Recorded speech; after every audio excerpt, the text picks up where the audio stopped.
Good afternoon, class. So today is 12th of October, and we will have to cover the current affairs of today. So the first news is related to the India-China commander talks ended in impasse. Again, the same issue, 13th round impasse, made constructive suggestion, but were unreasonable demand from the Chinese side. Infrastructure is being built up, and it will continue this year also. So India have objected, and the still objection from the either side is continuing, and they are talking about the issues and the things that are happening on the either side with regard to the disengagement and the other issues. So when it will happen, we do not know, but India is actively participating so that any form of solution could be formed, or any form of, you can say, resolution with regard to the confrontation that is happening on the border could be found. But up till this point, there is no impasse from the either side. The next news is related to Delhi government begins spraying decomposer in the farmlands. Very important, 4,000 acre contract has been received, and there is a biodecomposer solution that is spread basically by the help of the Delhi government in the 4,000 acres area. That will basically prevent the stubble burning and also control the pollution in Delhi that generally they have to reland out. There are multiple things that are needed to be done other than the prevention of the stubble burning. There is a ban on the firecrackers that are burned during the Dasara season and also the festive season. That is basically going to continue. So that has been the other case that are needed to be taken care of. The next news is related to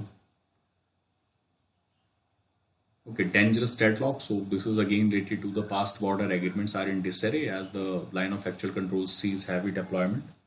So you need not to go into detail. Just remember that there are contrasting statements that are issued by the China and India on either side. And there are constructive suggestions that are being made, but they are not being followed by the government. And there have been continued problems on the either side for more than a year. And there is an issue with regard to the Tawan sector in which it has been brewing, and unnecessary trouble is basically making headways. So I hope you have heard of, there were 40 odd soldiers which have been basically put under confrontation with the Chinese authority in the Tawang region in the Arunachal Pradesh, which China says is belonging to its own sovereign territory, and India is basically denying it. So these are the things that are currently happening there. Okay. The next one is the next step is a constitutional right to health. So please make notes of this. Yesterday I was telling you about this, whether it was a constitutional right to health or whether it should be a legal right to health. But Kailash Satyarthi is in the support of constitutional right to health. So when you start thinking like that, you know that you have a policy making mind. Okay. If you have to make policies, you have to think ahead of the time. Now, in that particular case, when we talk about the constitutional right to health, there are investment in healthcare sector that have basically failed to translate into sense and security for the people. Now, when we talk about brevity of human memory, brevity is the short memory or the short thing that humans are basically able to remember. So there are some pain that are basically very short term for the people. They do not usually remember for a larger term.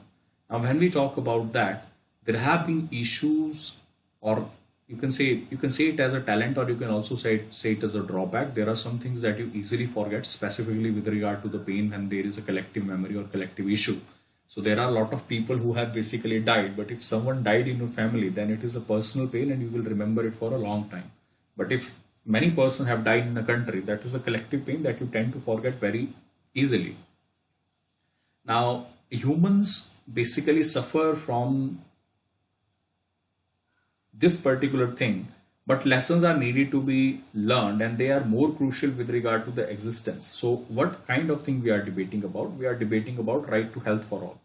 And under the right to health for all, there are basically situations that have come forward, and we have basically seen the actual existence of the healthcare system in India, and it has basically exposed the crack and aggravated the suffering of the humans in India. Now, what will be the things that are needed to be taken care of, and what are the people who are going to getting benefits from right to health if it is a constitutional fundamental right? So when we talk about farmers and unorganized workers, these are the persons who have been suffering the most. They do not have big stacks of money to basically provide them healthcare. They did not have facility to basically go off work. So they were the first priority. Second are the women. Third are the children. They are vulnerable and they are suffering. Everybody is suffering from economic challenges. There is unemployment that is currently increasing. First of all, make it safer from them. If you do not want to continue the coverage for whole of the country, at least provide a constitutional right so that they could get to the Supreme Court if there is a denial of the health services to any individual who belong to any of the three categories: farmers and the unorganized workers, women and the children. So I hope this is clear. The next one is the limit of the accommodation. इसको भी छोड़ दीजिए because this is related to the Reserve Bank of India and how the Reserve Bank of India set the MPC, that is the Monetary Policy Committee, set the interest rates and how it affects the economy as a whole. तो जब हम economy पढ़ेंगे, then I will tell you what is MPC and how does RBI basically functions with MPC, how many members are there, what they do, what is their objective, how they decide. Only then you will be able to understand. For right now, just remember that RBI decides that what will be the prevailing interest rate in the country. That is, RBI generally decide that at what amount you will be paid the loan and what kind of interest will be paid to you. So let's say you deposit 100 rupees in the bank.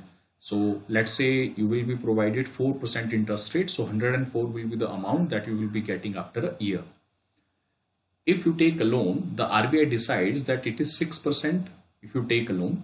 So if you take 100 rupees loan, you will have to pay back 106 rupees. Now this 106 rupees could be 107, could be 108, and the interest rate that you are having could be 105, could be 106. So this is decided by Reserve Bank of India. And the article revolve around the particular argument that the Reserve Bank of India cannot basically stretch itself now because it have reached to the heights and it cannot expand more with regard to the accommodative stance or with regard to the revival of the revival of the economy. So how the revival of the economy happens? If there are Reserve Bank of India opinion that there is a need of liquidity in the market or there is a need to basically accommodate the different agencies and the businesses, what they will do, they will provide cheaper loans, cheaper interest rate loans to the businesses. Okay, so that is the accommodative policy. Okay, so there is a limit of accommodation. You cannot go beyond a certain threshold. If you go beyond a certain threshold, that will basically defeat all the purposes of having a sound economy. Okay, so I hope this is clear. अच्छा, इसको छोड़ दीजिए. Protecting India's natural laboratories. Simple argument is that you have to safeguard the biodiversity and the cultural heritage, and why India is not saving it. ठीक है, वैसे ही काफी difficult article है. You can, if you want to read, you can read it. Otherwise ये geography में we will all read what are the factors and what are the things. ठीक है, तो ये सब इश्यूज यहाँ पे हैं. The next one is the tackling the climate crisis. तो again yesterday, I think 2 or 3 days yesterday, we talked about the climate crisis that is generally happening, and we talked about how the Panchayati Raj institution can be a superior addition with regard to the mitigation at the local levels and how they have basically helped and how they could help. Now, please remember, tackling the climate crisis, IPCC 6th assessment report from the working group 1 have basically give a clarion call for the climate action. And in India, they have talked about IPCC warning that is going to be more intense heat waves, floods, rains. There are going to be major problems with regard to India. Other than that, there is global climate risk index in which India have been put up at the 7th most affected country due to the weather extremes. याद रखिएगा, बहुत important है. Global climate risk index, India have been put at 7th place or the 7th most affected country by weather extremes. Now what we should do, we are looking for mitigation and adaptation. We are looking for 450 gigawatt renewable energy by 2030. We are looking for major solar and green program. Other than that, we have a program that is started by Niti Aayog for the adoption of the electric vehicles, and its name is Shunya program. याद रखिएगा, Shunya program is a program that is basically for the adoption of the electric vehicles by Niti Aayog. Other than that, there is a national action plan for climate change and there is a national adaptation fund. There are issues that are with regard to the inclusive approach to climate change, food security and livelihood that helps in reducing poverty and distress mitigation, and how you will proceed with that. These are the other issues. Okay? So what we can do, he have suggested 4 ways. Firstly, he says that there should be climate change monitoring data that is needed to be produced. Secondly, he says that market for environmental friendly techniques needed to be provided. Private sector participation for adoption and designing implementation are needed to be there. And there is a need to protect the mangroves and the other risk aversion through traditional and the local solutions. ठीक है, तो इस बात को ध्यान रखिएगा. आज के पेपर में तो वैसे ज़्यादा कुछ था भी नहीं. UK asked India to update climate goals. So UK COP26 is going to happen in Glasgow in the month of December. And UK urging India for more ambitious target with regard to the international determined contribution and net zero emission. So there is National Hydrogen Mission that India and UK has basically signed, and they are basically contributing together to it. The next one is Modi to attend G20 virtual meeting on Afghanistan. So this is related to the situation that is happening in Afghanistan, and it is related to both political and the humanitarian crisis. Let me tell you what Mr. Modi is going to say. He is basically going to suggest that the land of Afghanistan should not be used by any country or even the people of the Afghanistan for the radicalization or the terrorist activity against any particular nation. We should build Afghanistan, provide democratic rights, and provide issues or help the people of Afghanistan basically to go ahead with regard to the establishment of a stable government that works for the upliftment and the economic upliftment of the country. So I hope this is clear. The next news is related to ready for strategic partnership agreement with Russia. This is set by Iran. So Iran is basically getting closer to Russia.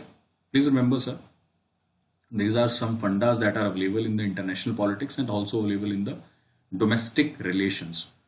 If you have to get, if any person is unnecessarily getting closer to you, he either have some interest in you, either he have some possibilities with you. So this is what it is happening. Russia and Iran till date have not been closer to one another, but they are getting closer to one another because both need one another. So Russia and China are acting in tandem. They basically want to control or shift the center from the Western democracy to the Asian democracy. And already majority of the people around the world have agreed that the shifting of the center from US will be coming to Asia. But in Asia, there will be multiple power centers around which the decision making process will follow. So in that case, more and more countries are basically engaging with other countries for a more coordinating approach and a more cooperation among the people.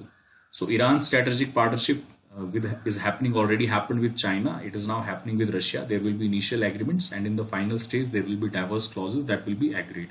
So what kind of things? Employment, funding, energy, power, security, strategy. These are some of the things that they will be dealing with. The next one is Tushina get a new government with a record number of women. So Nazla Bowden, please remember the name. The next one is Nobel for research on wages and jobs. So Nobel Prize for wages and jobs is being given to the US scientists Guido Imbens, Joshua Ingrist, and David Card. Now they have basically shown that how rising wages almost do not lead to the downfall of the jobs as being said by many people. There is a perception that if the job rate is basically increased, there will be decline in the jobs. So they have shown that it does not usually happen. And Dr. Card basically said that the minimum wage hike do not affect the employment rate, and employment rate stays in the same manner as it is supposed to be. And other than that, there is Dr. Guido and Joshua, which is studying issues that cannot rely on traditional scientific methods that are needed to be basically explored and taken care of. Okay, so इस बात को ध्यान रखिएगा. Okay, so Maruti September production slides by half. You can see the condition of the automobiles, why they are basically talking about. There is happy COVID wave, pace of jobs aiding economic recovery. So agri growth and manufacturing is rebound, and there are revenues that may basically help. So इसको ध्यान रखिएगा. Okay, so I think that is it for today.